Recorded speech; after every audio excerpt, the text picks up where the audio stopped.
পূর্ব সিদ্ধান্ত মোতাবেক শুক্রবার থেকে শুরু হলো ত্রিপুরা বিধানসভার বাজেট অধিবেশন। এদিন নির্ধারিত সময়ে রাজ্যপাল রমেশ বোস এর ভাষণের মধ্য দিয়ে শুরু হয় বাজেট অধিবেশন। এদিন বাজেট অধিবেশনের শুরুতে ভাষণ দিতে গিয়ে রাজ্যপাল রমেশ বোস রাজ্য সরকারের বিভিন্ন উন্নয়নমুখী কাজের কথা তুলে ধরেন। জাতীয় শিক্ষানীতি 2020 প্রণয়ন করার পর ভারত সরকারকে তিনি ধন্যবাদ জানান। করোনা ভাইরাসের সংক্রমণ সকলকে প্রভাবিত করেছে। যারা করোনা ভাইরাসের সংক্রমণের ফলে প্রাণ হারিয়েছেন তাদের পরিবারের সদস্যদের প্রতি তিনি সমবেদনা জানান। পাশাপাশি যারা এখনও করোনা আক্রান্ত হয়ে হাসপাতালে কিংবা বাড়িতে রয়েছেন তাদের প্রতি সহমর্মিতা জানান। সম্প্রতি তিনি কৃষি আইন প্রণয়ন হওয়া কৃষকদের সুবিধা হবে বলে আশা ব্যক্ত করেন তিনি। মুখ্যমন্ত্রী স্বনির্ভর পরিবার যোজনার মাধ্যমে রাজ্যের গ্রামীণ এলাকার 6 লক্ষ পরিবার উপকার হবে বলে আশা ব্যক্ত করেন তিনি। রাজ্য সরকার পর্যটন ক্ষেত্রে উন্নয়নের জন্য একাধিক উদ্যোগ গ্রহণ করেছে। সব মিলিয়ে এদিন রাজ্যপালের ভাষণে রাজ্য সরকারের বিভিন্ন ক্ষেত্রে যে সকল কাজ করেছে তা উঠে আসে। विदेश मंत्रालय और रेलवे मंत्रालय के साथ उठाया गया है। 5 सितंबर 2020 को फ्लोटिंग जेट्टी के उद्घाटन के साथ सोनामुड़ा के पास सिमनपुर टर्मिनल अंतर्देशीय जल परिवहन IWT के नक्शे में शामिल हो गया है। LBB हवाई अड्डे का आधुनिक सुविधाओं के साथ एक समकालीन नया एकीकृत टर्मिनल भवन पूरा होने के कगार पर है। प्रधानमंत्री ग्रामीण डिजिटल साक्षरता अभियान के तहत 4 प्रशिक्षण भागीदारी और 1025 प्रशिक्षण केंद्रों को आज तक मंजूरी दे दी गई है। मुख्यमंत्री युवा योग योजना के तहत कॉलेज के अंतिम वर्ष के प्रत्येक छात्र को स्मार्टफोन खरीदकर डिजिटल रूप में सशक्त बनाने के लिए 5,000 रुपए तक का अनुदान दिया गया है। पिछले वित्तीय वर्ष के दौरान 7,286 ऐसे आवेदनों को मंजूरी दी गई थी और इनके भुगतान स्वीकृत किए गए थे।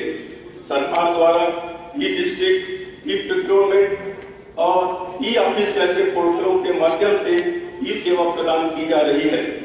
जागृत त्रिपुरा एक मोबाइल और वेब आधारित ऐप है जो सभी नागरिकों को जन कल्याणकारी योजनाओं की जानकारी प्रदान करता है। व्यापार में आसानी के लिए सिंगल विंडो स्वागत पोर्टल एक ही जगह से हर प्रकार की सेवाएं प्रदान कर रहा है। Tripura public service guarantee act के अनुसार विभिन्न सेवाओं की समय सीमा निर्धारित कर दी गई है।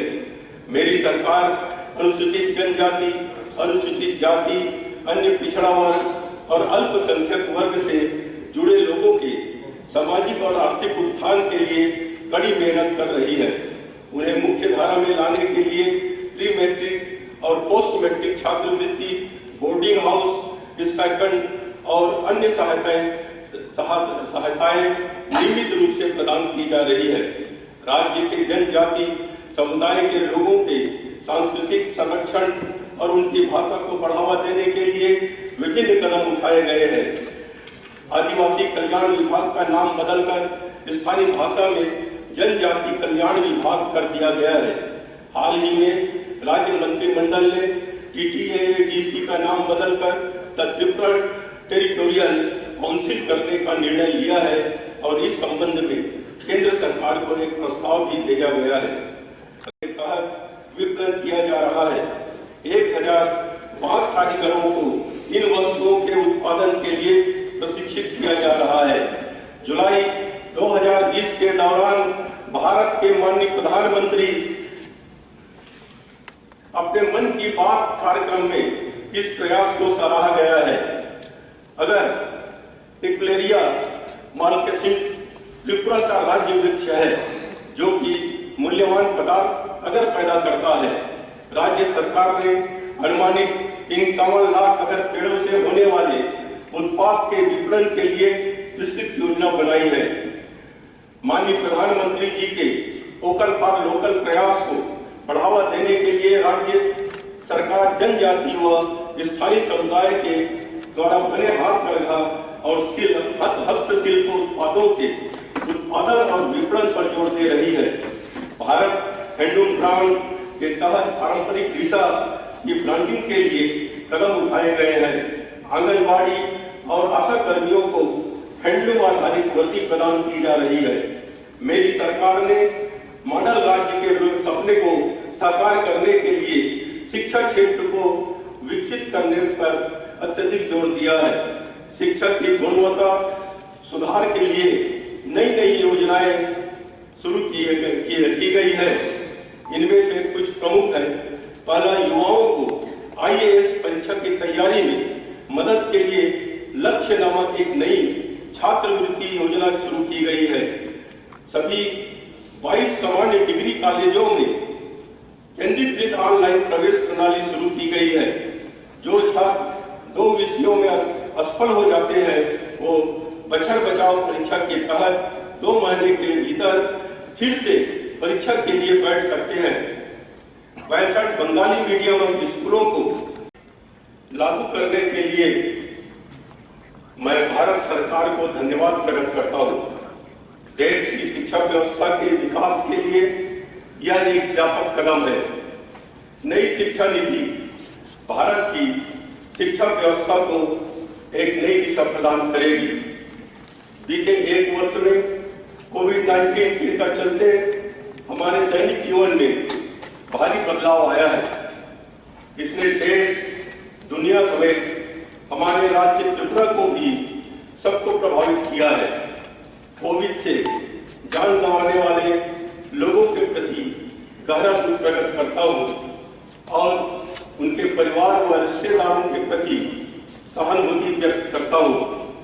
कोरोना से संक्रमित होकर घर पर या अस्पताल में रह रहे लोगों को जल्द स्वास्थ्य लाभ के लिए भगवान से प्रार्थना करता हूं। इस संकट काल में मेरी संवेदनाएं राज्य के सभी नागरिकों के साथ है। यहाँ इस बात का जिक्र करते हुए मैं बेहद गर्व महसूस कर रहा हूँ कि कोरोना को नियंत्रित करने के लिए केंद्र और राज्य सरकार ने सही समय पर सही कदम उठाए हैं। ব্যুরো রিপোর্ট, খবর ত্রিপুরা। শুক্রবার ত্রিপুরা বিধানসভার বাজেট অধিবেশনে উপমুখ্যমন্ত্রী তথা অর্থমন্ত্রী জিষ্ণু দেববর্মন 2021-22 অর্থ বছরের জন্য যে বাজেট পেশ করেছেন তা সমৃদ্ধির বাজেট। এই বাজেট আত্মনির্ভর ত্রিপুরার বাজেট। এই বাজেট উজ্জ্বল ভবিষ্যৎ সম্ভাবনার বাজেট। 22,724 কোটি টাকার এই বাজেটে নতুন করে কর আরোপের কোনো প্রস্তাব নেই। অর্থাৎ এই বাজেট নতুন করমুক্ত বাজেট। শুক্রবার বিকেলে প্রদেশ বিজেপি কার্যালয়ে আহত সাংবাদিক সম্মেলনে এই প্রতিক্রিয়া ব্যক্ত করেন প্রদেশ বিজেপির মুখপাত্র সুব্রত চক্রবর্তী। এই প্রস্তাবিত বাজেটের জন্য তিনি প্রদেশ বিজেপির পক্ষ থেকে রাজ্য সরকারকে অভিনন্দন জানান। তিনি বলেন, যাবতীয় বিষয়কে মাথায় রেখে খুব সুন্দরভাবে এই বাজেট তৈরি করা হয়েছে। এই বাজেটে সকল ক্ষেত্রের উপর জোর দেওয়া হয়েছে। এই প্রস্তাবিত বাজেট ত্রিপুরাবাসীর জন্য নতুন সম্ভাবনার দিক খুলবে। পর্যটন ক্ষেত্রে বিশেষ গুরুত্ব দেওয়া হয়েছে। গত বছরের তুলনায় 217% বাজেট বৃদ্ধি করা হয়েছে পর্যটন ক্ষেত্রে। তথ্য প্রযুক্তি ক্ষেত্রে 197% ওপর বাজেট বৃদ্ধি করা হয়েছে। কৃষি ক্ষেত্রে 140% বাজেট বৃদ্ধি করা হয়েছে। স্বাস্থ্য ক্ষেত্রে 136% বাজেট বরাদ্দ বৃদ্ধি করা হয়েছে। শিক্ষা ক্ষেত্রে 108% বাজেট বরাদ্দ বৃদ্ধি করা হয়েছে। কৃষি ক্ষেত্রে বিশেষ করে জৈব প্রযুক্তিকে ব্যবহার করার বিষয়ে গুরুত্ব দেওয়া হয়েছে। 15,000 হেক্টর জমিকে নতুন করে জৈব চাষের অন্তর্ভুক্ত করা হবে। এছাড়াও আরও নতুন একাধিক বিষয়ে প্রস্তাবিত বাজেটে রয়েছে বলেও জানান তিনি। আজকে কিছুক্ষণ আগে মাননীয় মুখ্যমন্ত্রী বিপ্লব কুমার দেবজির নেতৃত্বে পরিচালিত ত্রিপুরার বিজেপি সরকার 2021-22 অর্থবর্ষের জন্য বাজেট বিধানসভায় পেশ করেছেন রাজ্যের মাননীয় উপমুখ্যমন্ত্রী জিষ্ণু দেববর্মা মহোদয়। আমরা এই বাজেটে নিরীক্ষণ করে আমরা দেখলাম অত্যন্ত গুরুত্বপূর্ণ কিছু বিষয় এই বাজেটে অন্তর্ভুক্ত করা হয়েছে এবং সামগ্রিকভাবে যদি আমরা বলি এই বাজেট সমৃদ্ধির বাজেট, আত্মনির্ভর ত্রিপুরার বাজেট এবং উজ্জ্বল ভবিষ্যৎ সম্ভাবনার বাজেট। 22,724 কোটি টাকার এই বাজেটে কয়েকটা বিষয় যদি আমরা খুব ছোট্ট করে আপনাদের সামনে তুলে ধরতে চাই। এক, কোনো ট্যাক্সেশন আসেনি, নতুন কোনো কর কারোর উপর চাপানোর কোনো বিষয় নেই। ট্যাক্সেশনের কোনো বিষয় এই বাজেটে অন্তর্ভুক্ত হয়নি, নতুন কোনো প্রস্তাব আসেনি। অর্থাৎ নতুন কর মুক্ত বাজেট। তার জন্যে রাজ্য সরকারকে আমরা ভারতীয় জনতা পার্টি ত্রিপুরা প্রদেশের পক্ষ থেকে আন্তরিক উষ্ণ অভিনন্দন জানাই, ধন্যবাদ জানাই যে কোভিড পরবর্তী পরিস্থিতিতে যাবতীয় বিষয়কে মাথায় রেখে এমন একটা সুন্দর বাজেট পেশ করেছেন যেখানে সমস্ত ক্ষেত্রগুলিকে জোর দেওয়া হয়েছে।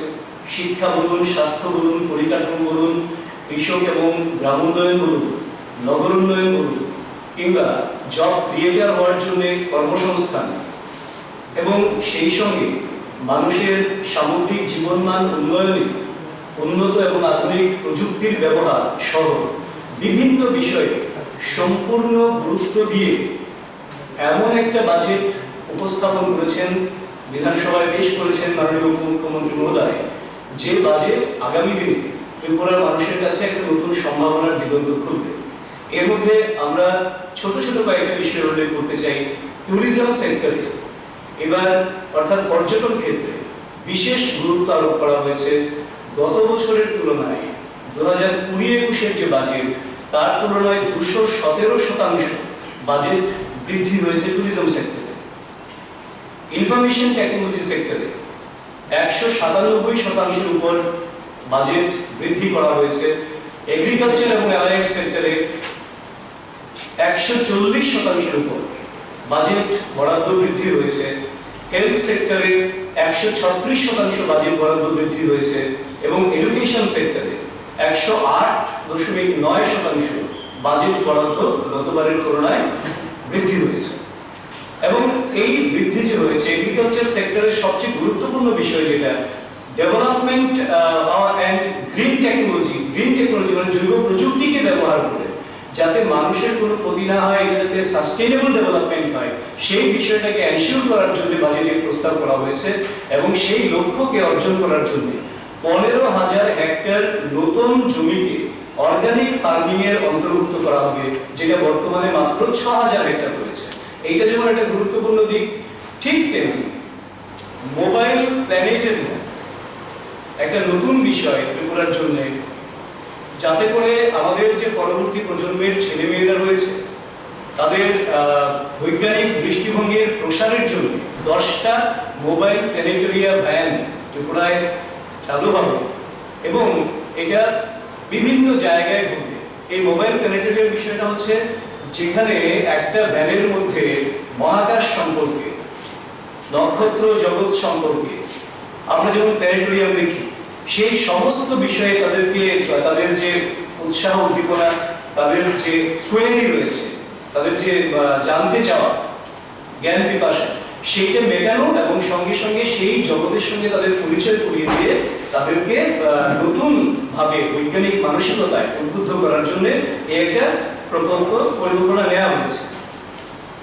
আর এছাড়া আরেকটা রয়েছে আমাদের যে পুষ্পবন্ত প্যালেস যেটা রয়েছে, তার মানে আগের যেটা গভর্নর হাউস, সেখানে ন্যাশনাল মডার্ন আর্ট গ্যালারি করা হচ্ছে। এটা একটা অত্যন্ত গুরুত্বপূর্ণ বিষয় যে পুষ্পবন্ত প্যালেসে জাতীয় স্তরে আর্ট গ্যালারি হচ্ছে, যাতে করে ত্রিপুরার যারা শিল্প সংস্কৃতি চর্চায় জড়িত রয়েছেন তাদের দীর্ঘদিনের দাবি ছিল যে এই ধরনের একটা আর্ট গ্যালারি, সেই দাবি পূরণ করার জন্য সরকার এই বাজেটের মধ্যে তার প্রভিশন রেখেছেন। তার জন্য সরকারকে আমরা ধন্যবাদ জানাই। এছাড়া আরো কয়েকটা বিষয় রয়েছে।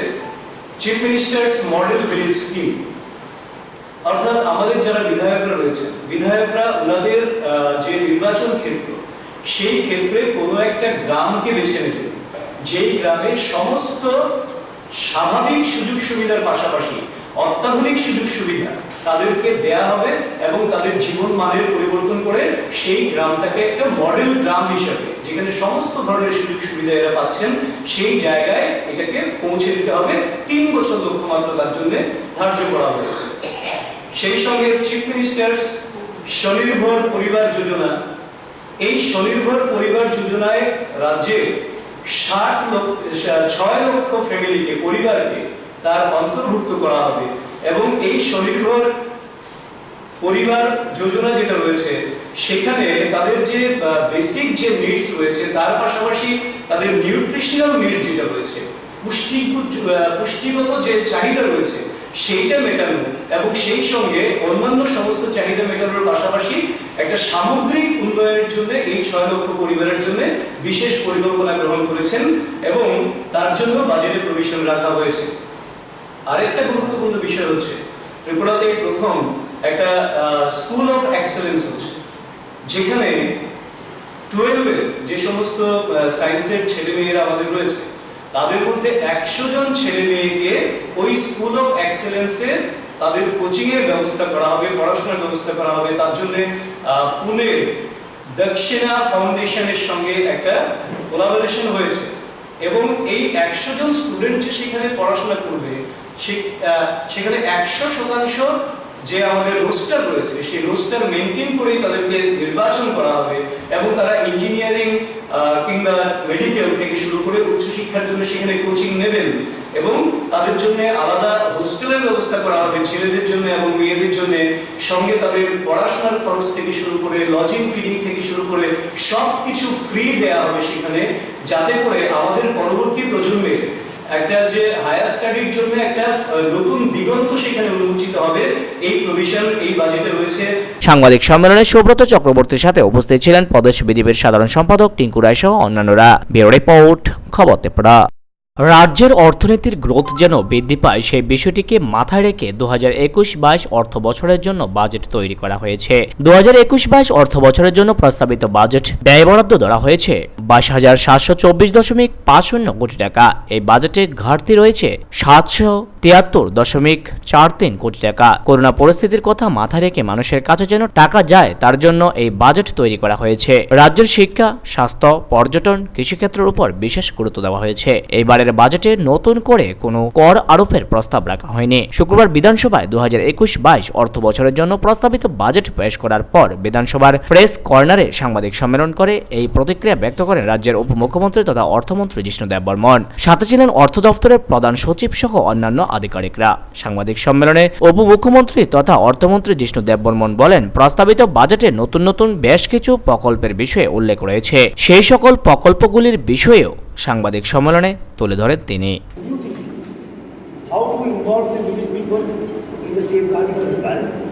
এর সঙ্গে ওদের আয়ও হতে হবে। আমি যদি কেউ বলি এনভায়রনমেন্ট বাঁচিয়ে রেখো, খেয়েও না, এটা তো হবে না। খেতেও হবে, রোজগারও করতে হবে, এনভায়রনমেন্টে সেফগার্ড করতে হবে। So this is new thinking. এই বাজারে নিউ থিঙ্কিং আছে। আর কী বলবো, এর নট স্পেন্ডিং, কোভিড পিরিয়ডে কোনো স্পেন্ডিং তো বিশেষ করে ফার্স্ট এরিয়াতে যেমন কি tourism sector, information technology sector, agriculture alliance sector, health sector, education sector, এই ফার্স্ট সেক্টরগুলিতে টাকা খরচ করা দরকার।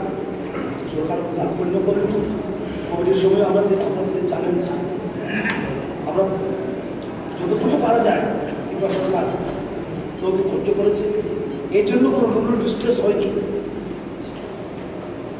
লেগারের কাজও ভালো হয়েছে।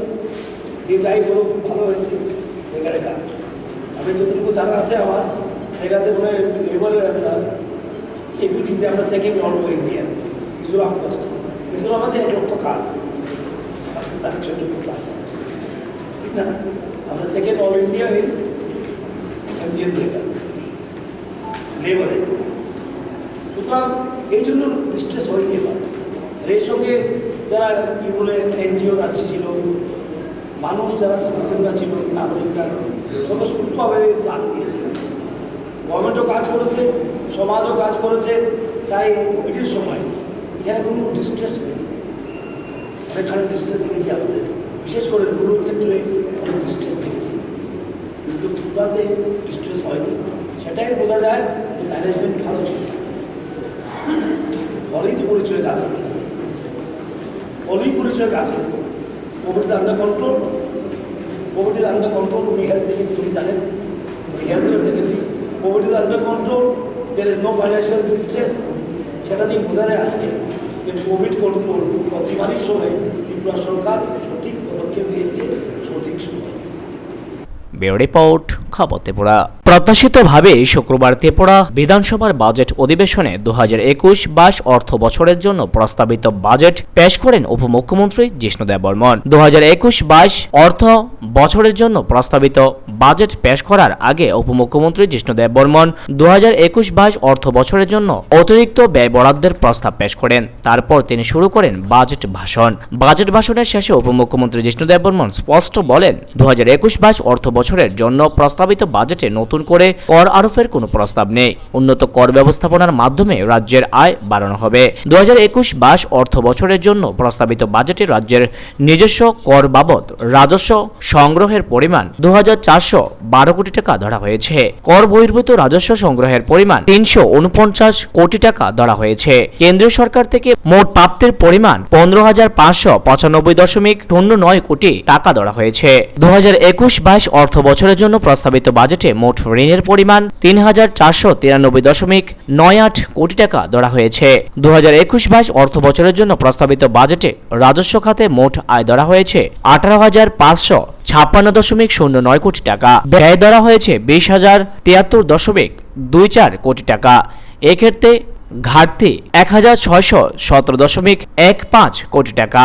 অপরদিকে মূলধনী খাতে আয় ধরা হয়েছে 3,494.98 কোটি টাকা। ব্যয় ধরা হয়েছে 2,651.26 কোটি টাকা। মূলধনী খাতে অতিরিক্ত থাকবে 843.72 কোটি টাকা। রাজস্ব ও মূলধনী খাত মিলিয়ে মোট আয় ধরা হয়েছে 21,951.07 কোটি টাকা। মোট ব্যয় ধরা হয়েছে 22,724.50 কোটি টাকা। ঘাটতি 773.43 কোটি টাকা। করোনা পরিস্থিতির জেরে সমগ্র দেশের পাশাপাশি সমগ্র বিশ্বের অর্থনীতির উপর প্রভাব পড়েছে, এমনকি ত্রিপুরা রাজ্যের অর্থনীতির উপরও তার প্রভাব পড়েছে। তথাপি রাজ্য সরকারের চাইছে রাজ্যের মানুষের হাতে নগদ অর্থ পৌঁছাক। সেই লক্ষ্যকে সামনে রেখে 2021-22 অর্থ বছরের জন্য প্রস্তাবিত বাজেট তৈরি করা হয়েছে বলে জানান উপমুখ্যমন্ত্রী তথা অর্থমন্ত্রী জিষ্ণু দেববর্মন। ফার্স্ট মার্চ থেকে কার্যকর হয়েছে। 2021-22 অর্থ বছরে রাজ্য সরকারের তরফ থেকে কয়েকটি বিশেষ গুরুত্বপূর্ণ প্রকল্পের ঘোষণা করছি। Chief minister model village scheme, এই প্রকল্পের মূল লক্ষ্য হচ্ছে স্থানীয় পর্যায়ে উন্নয়নকে মডেল হিসেবে গড়ে তোলা এবং স্থানীয় প্রশাসনকে ঢেলে সাজানো, যা থেকে পার্শ্ববর্তী গ্রাম পঞ্চায়েত ভিলেজ কমিটি অনুপ্রাণিত হতে পারে। এই প্রকল্পে চিহ্নিত গ্রাম পঞ্চায়েত ভিলেজ কমিটির ব্যাপক উন্নয়ন হবে এবং যার অঙ্গ হিসাবে সেখানে বসবাসকারী সমস্ত অংশের মানুষের জীবনযাত্রার মানে উন্নতি ঘটবে। আমোদ প্রমোদের ব্যবস্থা, স্বাস্থ্য পরিষেবার উন্নয়ন, মানব সম্পদের উন্নয়ন যেমন ঘটবে, তেমনি উৎপাদন পরিমাণ বাড়বে। বাড়বে জীবিকা নির্বাহের উপায়। একজন বিধায়ক তার নির্বাচনী এলাকা থেকে 2021 সাল থেকে শুরু করে 3 বছরের উন্নয়ন কাজের জন্য একটি পিছিয়ে পড়া অথবা তার পছন্দ অনুযায়ী কোনো গ্রাম পঞ্চায়েত ভিলেজ কমিটিকে বেছে নেবে। এই প্রকল্প শুধুমাত্র গ্রামীণ এলাকার জন্য সীমাবদ্ধ থাকবে। এই প্রকল্প 3 পর্যায়ে কার্যকর করা হবে, যার প্রথম পর্যায় হবে 2021 সালের 1 এপ্রিল থেকে 31 জুলাই, দ্বিতীয় পর্যায় 2021 সালের 1 সেপ্টেম্বর থেকে 2022 সালের 28 ফেব্রুয়ারি এবং তৃতীয় পর্যায় হবে 2022 সালের 1 এপ্রিল থেকে 2023 সালের 28 ফেব্রুয়ারি পর্যন্ত সময়। রাজ্য এবং কেন্দ্রীয় সরকারের বিভিন্ন প্রকল্পের সমন্বয়ে এই প্রকল্পের কাজ করা হবে। এর জন্য প্রয়োজন হবে 13.10 কোটি টাকা। এই অর্থ রাশি 2021-22 এবং 22-23 অর্থ বছরের রাজ্য বাজেট থেকে বরাদ্দ করা হবে। ব্যুরো রিপোর্ট, খবর ত্রিপুরা। দীর্ঘ 2 মাস পর কংগ্রেসের মাইনরিটি চেয়ারম্যান জয়দুল হোসেন মুক্তি পেল। তাকে স্বাগত জানাতে কেন্দ্রীয় সংশোধনাগারে উপস্থিত বীরজিৎ সিনহা সহ কংগ্রেসের একাংশ কর্মীরা। অ্যাক্টিং প্রেসিডেন্ট, উনার উপরে শতাধিক লোক বিজেপির পুলিশ অফিসারের সামনে দিন দুপুরে তার গাড়ি আক্রমণ করলো। তীব্র নিন্দা জানাই আমরা। এবং পিসিসির অ্যাক্টিং প্রেসিডেন্ট পীযূষ কান্তি বিশ্বাস একটা এফআইআরও করেছেন। 100-র উপরে বিজেপির কর্মীরা বা সন্ত্রাসীরা হামলা করেছে, পুলিশ আছে এবং এফআইআর এরকম করা হয়েছে। এরপরে জয়দুল হোসেনকে প্রি প্ল্যান কোন টেলিফোনের সাক্ষাৎকার, কোন কিসের এটার জন্য ওনাকে ঢুকিয়ে রাখা হয়েছে। যখন এই লোয়ার কোর্টে বেইলের জন্য আবেদন করা হয়, কয়েক দশজন সরকারি উকিল আগরতলাতে পাঠিয়ে দেওয়া হয় যাতে নিচে লেভেলে প্রেসারাইজ করা যায়। ছোট্ট ত্রিপুরা রাজনৈতিক যে প্রেসারে সসম্মানে বেরিয়েছে এবং আমরা খুশি হয়েছি। উনি গ্রেফতার হওয়ার অনেকদিন পরে প্রেস মিট করলো আপনার সভাপতি, সেই ব্যাপারে আপনি কি বলবেন? এগুলা নিয়ে আমার কোনো বক্তব্য নাই। এটা অ্যাক্টিং প্রেসিডেন্ট, উনি ওনার মতনই বলেছেন, কিন্তু এটা ওনাকে সঙ্গে সঙ্গে ব্যাখ্যা দেওয়া উচিত ছিল। একদম পিসিসি সেক্রেটারি জয়দুল হোসেন এবং একটা অ্যাডভোকেট, এবং উনি কেস করে। আপনারা তো সবাই জানেন গত 2 মাস আগে 17 তারিখে যে সভাপতির উপর হামলা হয়েছিল, এই হামলায় আমাকে অ্যারেস্ট করেছে 21 তারিখ। আসা প্রায় 2 মাস জেল হাজতে আছি। বাইরে যারা আমার শুভাকাঙ্ক্ষী ছিল সবাই আমার জন্য বহুত চিন্তিত ছিল, তাদেরকে আমি ধন্যবাদ জানাই। আর যারা আমার জেলখানাতে থাকাকালীনও খুশি আছে, বিজেপির মৃত্যু শক্তি যারা, তাদেরকেও ধন্যবাদ জানাই। পাশাপাশি ধন্যবাদ জানাই আমার প্রিয় নেতা বীরজি সিনহা মহাশয়কে। উনার তত্ত্বাবধানে এবং উনার সহযোগিতায় সারা ত্রিপুরার মানুষ জেগে উঠেছে। আমার এই তীব্র মানে আমাকে যে চক্রান্ত করে অ্যারেস্ট করেছে, এটা তো তীব্র নিন্দা করেছেন। এবং বীরজি সিনহা যে আমার সঙ্গে ছিল বাইরের জগতে আমি দেখেছি। আর পাশাপাশি ধিক্কার জানাই বিপ্লব দেব সরকারের প্রশাসনকে, কারণ তারা চক্রান্ত করে আমার 2 মাস জেলে পুড়িয়ে রেখেছে। কিন্তু এটার জবাব জনগণ দেবে, শুধু সময়ের অপেক্ষা। আজ যে আপনি মানে হাইকোর্ট থেকে বেল পেলেন, এ বিষয়ে আপনার প্রদেশ কংগ্রেস সভাপতি কোনো ভূমিকা ছিল? এটা নিয়ে না, জানি না সভাপতি কি ভূমিকা ছিল না। এখানে সবচেয়ে ভূমিকা ছিল সিনিয়র অ্যাডভোকেট পুরুষোত্তম রায় বর্মন, অমৃতলাল সাহা এবং আমাদের লোকাল বাপিকর রাজীব আচার্য। ব্যুরো রিপোর্ট, খবর ত্রিপুরা।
অ্যাক্টিং প্রেসিডেন্ট, ওনার উপরে শতাধিক লোক বিজেপির পুলিশ অফিসারদের সামনে দিন দুপুরে তার গাড়ি আক্রমণ করলো। তীব্র নিন্দা জানাই আমরা। এবং পিসিসির অ্যাক্টিং প্রেসিডেন্ট পীযূষ কান্তি বিশ্বাস একটা এফআইআরও করেছেন। 100-র উপরে বিজেপির কর্মীরা বা সন্ত্রাসীরা হামলা করেছে, পুলিশ আছে এবং এফআইআর এরকম করা হয়েছে। এরপরে জয়দুল হোসেনকে প্রি প্ল্যান কোন টেলিফোনে সাক্ষাৎকার, কোন কিসের, এটার জন্য ওনাকে ঢুকিয়ে রাখা হয়েছে। যখন এই লোয়ার কোর্টে বেইলের জন্য আবেদন করা হয়, কয়েক দশজন সরকারি উকিল আগরতলাতে পাঠিয়ে দেওয়া হয় যাতে নিচে লেভেলে প্রেসারাইজ করা যায়। ছোট্ট ত্রিপুরা রাজনৈতিক যে প্রেসারে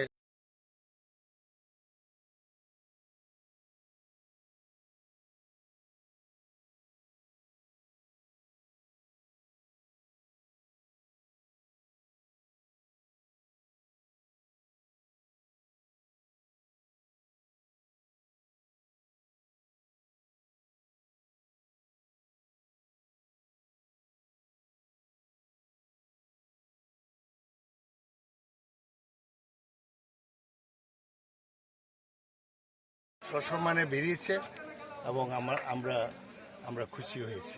উনি গ্রেপ্তার হওয়ার অনেকদিন পরে প্রেস মিট করলো আপনার সভাপতি, সেই ব্যাপারে আপনি কি বলবেন?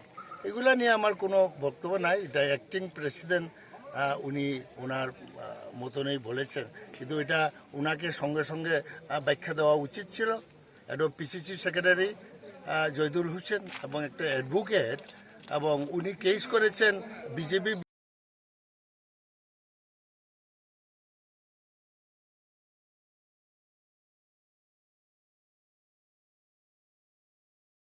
বেঙ্গালুরু অনুষ্ঠিত হতে যাচ্ছে জাতীয় প্রতিবন্ধী সাঁতার প্রতিযোগিতা। আগামী 20 থেকে 22 মার্চ অনুষ্ঠিত হবে এই প্রতিযোগিতা। এই আসরে অংশ নিতে রাজ্য থেকে 3 জনের প্রতিনিধি দল শুক্রবার বিমানে করে বেঙ্গালুরুর উদ্দেশ্যে রওনা দিল।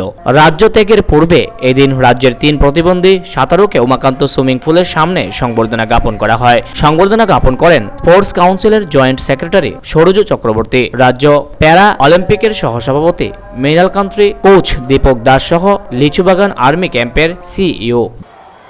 ডিসেবলদের যে জাতীয় সাঁতার প্রতিযোগিতা, এতে ত্রিপুরা এবার 3 সদস্য দল অংশ নিচ্ছে। সমীর, রাকেশ এবং বিনীত, এই 3 জন এবার অংশ নেবে। আমরা আশাবাদী যে বিগত দিনের মতো এবারও এই টিম ভালো ফল করবে এবং বেশ কিছু স্বর্ণপদক এবং পদক ছিনিয়ে আনবে রাজ্যের জন্য। কোচ হিসেবে যাচ্ছে দীপক দাস। গত বেশ কয়েক বছর ধরে সেখানে ভালো ফল করছে। গত বছর অবশ্য করোনার জন্য বন্ধ ছিল। এবার আবার জাতীয় আসরে ভালো ফল করতে পারলে আমাদের তো লক্ষ্য হলো প্যারা অলিম্পিকে যাওয়া, তার আগে প্যারা এশিয়ান টুর্নামেন্টে সমীরের যথেষ্ট সম্ভাবনা আছে। তো দেখা যাক, আমরা চেষ্টা করছি। এখানে আমাদের সঙ্গে রয়েছেন সুইমিং কোচ এবং প্রাক্তন ডেপুটি ডিরেক্টর, উনি ওতপ্রোতভাবে জড়িত, মৃণাল কান্তি দাস। আমাদের রাজ্যে যে প্যারা সাঁতারু আছে তাদেরকে নিয়ে জাতীয় প্যারা সাঁতার প্রতিযোগিতা বেঙ্গালুরু হচ্ছে 20, 21, 22। সেখানে অংশগ্রহণের জন্য আমাদের রাজ্যের 3 জন সাঁতারু সেখানে যাচ্ছেন।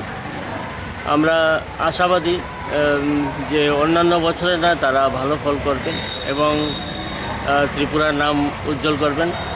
আমরা এবছর বেশি প্র্যাকটিস করাতে পারিনি করোনা মহামারীর জন্য। আমরা আশাবাদী যে এটা গত বছরের প্রোগ্রামটা এবছর হচ্ছে 20, আর এবছর যেটা হবে মানে 2021 সালে, সেটাতে আমরা যাতে আরও ভালো করতে পারি, যাতে আমাদের সমীরের বেশ একটা আশা আছে যাতে জাতীয় স্তর থেকে তারা সিলেকশন পেয়ে আন্তর্জাতিক স্তরে তারা অংশগ্রহণ করতে পারে, সেই লক্ষ্য রেখে আমরা চেষ্টা করব আমাদের ভালো করে প্র্যাকটিস করার এবং তাদেরকে আগামী দিন অংশগ্রহণ করার জন্য। ব্যুরো রিপোর্ট, খবর ত্রিপুরা। সোনামুড়া মহকুমায় মেলাগড়ের পাগলি মাসের 23তম বাৎসরিক উৎসবের আজ মহাপ্রসাদ বিতরণ। মেলাগড়ের পাগলি মাসের 23তম বাৎসরিক উৎসবে আজ মহাপ্রসাদ বিতরণ করা হয় ভক্তদের মধ্যে। করোনা মহামারীর চিন্তা মাথায় রেখে 3টি জায়গায় মহাপ্রসাদের ব্যবস্থা করে উৎসব কমিটি। যান চলাচল ও ভক্তদের কথা চিন্তা করে কঠোর নিরাপত্তার ব্যবস্থাও করা হয়েছে উৎসব কমিটি পক্ষ থেকে। স্বয়ং সিদ্ধা পাগলি মাসির আজকে 4 দিনব্যাপী যেই মহোৎসব, সেই মহোৎসবের আজকে অন্তিম দিন তথা এই উৎসবকে কেন্দ্র করে যে মহাপ্রসাদ বিতরণ, সেই মহাপ্রসাদ বিতরণের কাজ চলছে করে রাত্রি 11টা পর্যন্ত আমরা এই মহাপ্রসাদ মানুষের মধ্যে বিতরণ করব। প্রচণ্ড ভালো মন্দির এবং পাটবাজার এবং ঠাকুরপাড়া রেড ক্রস ক্লাব প্রাঙ্গণ মাঠে খিচুড়ি মহাপ্রসাদ চলছে। অগণিত ভক্ত মাসিকে দর্শন করে প্রসাদ নিচ্ছেন। ব্যুরো রিপোর্ট, খবর ত্রিপুরা।